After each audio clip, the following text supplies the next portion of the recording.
जयपुर शहर का जवाहर नगर क्षेत्र जो कि मामा के होटल के लिए बहुत ज़्यादा प्रसिद्ध है, कल रात करीब 8:26 पर एक बड़ा हादसा हुआ जहां पर एक इमारत ढह गई और इमारत ढहने के बाद में आसपास के क्षेत्र में अफरा तफरी का माहौल हो गया। और माहौल कुछ ऐसा रहा कि इमारत ढहने के बाद में कुछ गाड़ियां इस इमारत के नीचे ढह गई और जिसके चलते लोगों में भय का माहौल रहा। मौके पर नगर निगम के अधिकारी पहुंचे, साथ ही साथ पुलिस, जाब्ता, एसडीआरएफ और एनडीआरएफ की टीम भी मौके पर पहुंची है। तो फिलहाल मैं लीजा इसी लोकेशन पर मौजूद हूं। आप देख सकते हैं कि यही वो जगह है जहां पर कल रात ये हादसा हुआ और जिसमें कई लोगों के घायल होने की सूचना भी सामने आई है। और बताया जा रहा है, जानकारी के मुताबिक यहाँ पे जो इमारत बनाई जा रही थी, एक जूस की दुकान के ऊपर वो इमारत थी और जो इमारत ढही और उसके ऊपर जो इमारत बनाई जा रही थी वो नियमों के विरुद्ध जाके बनाई जा रही थी। जैसा कि कहा गया निगम की तरफ से, जैसे बात करें नियमों की, तो नियमों के विरुद्ध जाके वो इमारत बनाई गई जहां पर उस इमारत को बनाने की इजाज़त भी नहीं थी। उसके बाद भी वो इमारत का निर्माण किया जा रहा था।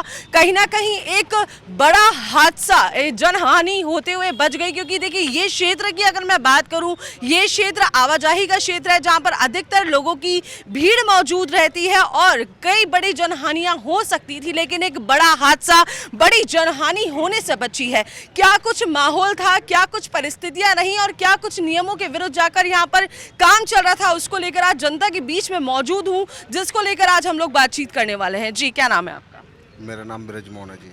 जी, आप यहीं आसपास रहते हैं? मैं दूर रहता हूँ, पास के कोई और लोग हैं। जी, मैं दूर रहता हूँ। कल जो हादसा हुआ उस वक्त आप यहाँ मौजूद यहाँ नहीं थे, मौजूद नहीं थे। आज यहाँ देखने आए हैं? देखने आए थे, अभी आए थे। वो पता चला कि ऐसे ये ढह गई यहाँ पे बिल्डिंग वगैरह, तो ये फिर देखने के लिए रुक गया मैं तो। अच्छा, आप यहीं थे? जी, क्या नाम है आपका? राजू नाम है मैडम मेरा। मैडम ऐसा है, ये बिल्डिंग का जो निर्माण हुआ था 1.5 फीट 2 फीट का नीम था। इसे आप भी देख सकते हो, नीम हल्का सा अटका हुआ पड़ा। तो इन्होंने मतलब एक दुकान से ऐसे बनाना अलाउ नहीं है, ऐसे गवर्नमेंट से पता करके फिर अपन पूरी तरीके से बनाते हैं। इंजीनियर होता है कुछ भी, आजकल हर कोई ठेकेदार बन जाता है, इनसे हर किसी से बनवा लेते सस्ता देख के। पर आज इसी के वजह से इनमें तो सरिया अगर थोड़ा नीम अच्छे से डालते तो ये सब नहीं होता होनी।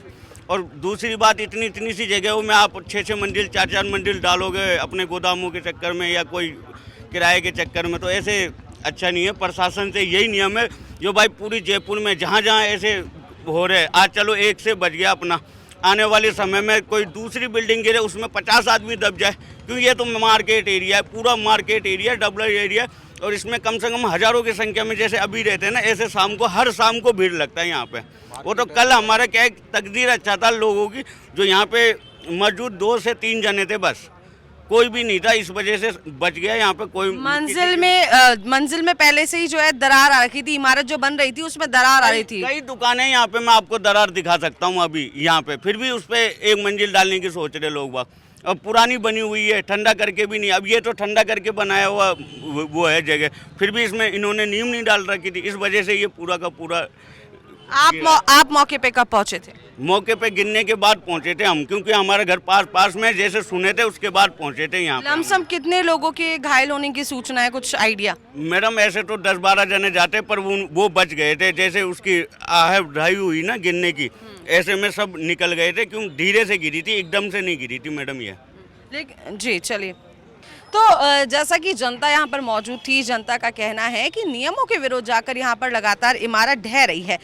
एक बार इसका लुक करेंगे कि किस तरीके से यहाँ पर इमारत ढही और किस तरीके से ये मलबा है। रात को जेसीबी के सहायता से इस मलबे को हटाने का काम किया गया था और लगातार ये प्रयास किया जा रहा था कि इस तरीके से जाँच हो पाए कि इस मलबे के नीचे कोई व्यक्ति कोई दबा ना हुआ हो और उसकी तरीके से जाँच पड़ताल की जाए। और लगातार ये मलबा का आप जो ढेर देख रहे हैं, ये वही उस मंजिल जो इमारत जो बनाई जा रही थी यहाँ पर, उस मंजिल इमारत का ही ये ढेर है और लगातार उसको जेसीबी की सहायता से हटाने का प्रयास रात को किया गया था।